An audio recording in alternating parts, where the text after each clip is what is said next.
So if we want to view or edit reoccurrings, there's a few different ways we can do that. First, you've got your five most recent reoccurrings right here. You have your actions buttons right out to the right of any of those reoccurrings. You can view or edit or delete any of these reoccurings right from here. There's also a reoccurrings tab for this patient. So we can see all of John Smith's reoccurrings right here. Again, it's got the ones that have ended in red very quickly for you to see, and then all your active ones in green here. So from this screen, you've just got a little bit more info. You can see the reoccurring info, the original payment schedule, completed transactions. But you can also get in here and view it at further detail. So if you come in here and let's say you want to click the view button on this reoccurring, it's going to give you all this information like the number of payments that are completed. So you can see here 3 out of 4 payments completed. We've collected $1,500 and we have a $500 outstanding balance. So if you are a true cash office and you're using reoccurrings as the balance, you can very quickly with one click, just the view button, you can see the outstanding balance for this patient. You can also print this off at any time that you would like. The other thing you can do is you can edit the reoccurrings, and we'll go back just to the dashboard so you can see me do it from there as well. So you can come in here and edit the reoccurrings, and there's a few different edits that you can do, and we're going to go over those now. There's kind of 2 reoccurrings that we're going to go over. We're going to go over ones that have an end date. So these would be, your 3-4 month care plans or ongoing ones for your lifetime patients. So this will be ones with an end date. We're going to go ahead and click the edit button. A few things you can edit in here. Very quickly, if you wanted to change the card tied to the reoccurring. So let's say the reoccurring transaction declined and you get, the patient comes in and hands you a new card and you want to change that. You add that card on file. All you have to do is from the drop down here, change the card on file, save it. It will save this new card on file for that reoccurring and you don't have to do any other edits to the reoccurring. So it's really quickly to change the account on file for the reoccurring.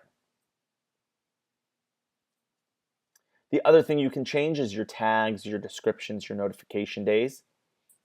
You can also change the next run date. So next run date means that's the next time the payment is set to be run. So this payment is set to run on the 1st of every month. Let's say the patient comes in and says, hey, I know my payment's due on the 1st, but I get paid on the 9th. Is there any way you could move this month's payment to the 9th that would really help me out? You can change this payment to the 9th, save it. This one payment will run on the 9th. All the future payments will still run on the 1st as expected. So just a very quick, easy way to change this month's payment date for a patient.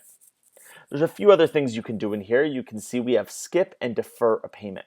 We have a little description in here, but I'll just explain it to you. So skip a payment will actually skip that payment. We are assuming that you are collecting that payment in some other form or fashion. So this would be the instance that the patient walks in and wants to maybe pay with cash for this month's payment. Or for some reason you need to skip this payment because they paid with another card or things like that. You can very easily just come in, skip the payment, and it will skip that one payment. The other option you have is defer a payment. Deferring a payment is skipping a payment, but adding it on to the end. So this is the instance where patient comes in and says, I can't make this month's payment. I want to continue under care. Could we just push off my monthly payments 1 month? I know I still have 4 payments left, but could we just skip this month and add an extra month to the end? That's what the defer a payment button will do. Now, what's great with both of these is you can change the number here. So it's not like you just have to skip 1 payment. You could skip 2 or 3 payments. It's whatever you like.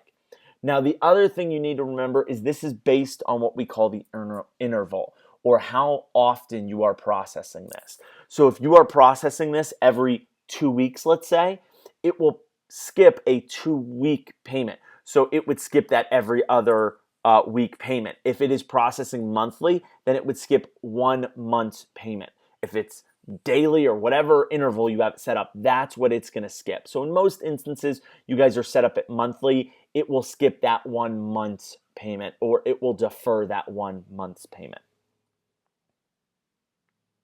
Next, we're going to show you for ongoing reoccurring plans. So these are your lifetime wellness patients where you set up a reoccurring and it runs in perpetuity. So we'll go ahead and just edit this reoccurring. You come in here again, same things you can edit. So you can, you can come in here and change the amount for ongoing reoccurring. So you can come in here and change this amount if for some reason maybe it's a family care lifetime care plan and one of the kids is going away to college and you have to change the amount.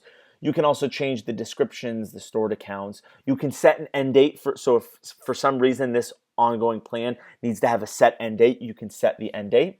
You can also change the next run date, just like we showed you in the last reoccurring. The things you can do in here is you can place this payment on hold and skip this payment. So place on hold is really easy. You're just going to click the place on hold button.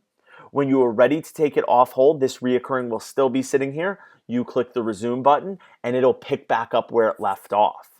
The other thing that you can do is skip a payment. Now, where this is useful for your lifetime is maybe for your snowbird type scenario, where someone's going away, or maybe someone's going to Europe for a month, or someone is going back up north for the summer or something like that. And you need to skip 3 months payments for them, or 3 payments. You can come in here and change this to 3. It'll skip those payments and automatically start back up where it left off. So this is really nice for your, snowbird type scenario or long vacation or any of these different scenarios where maybe someone's leaving for a set period of time, but you want the reoccurring to start back up automatically. You don't want to have to set a reminder or remember when to go back in there and do it. You can have the system do that for you automatically.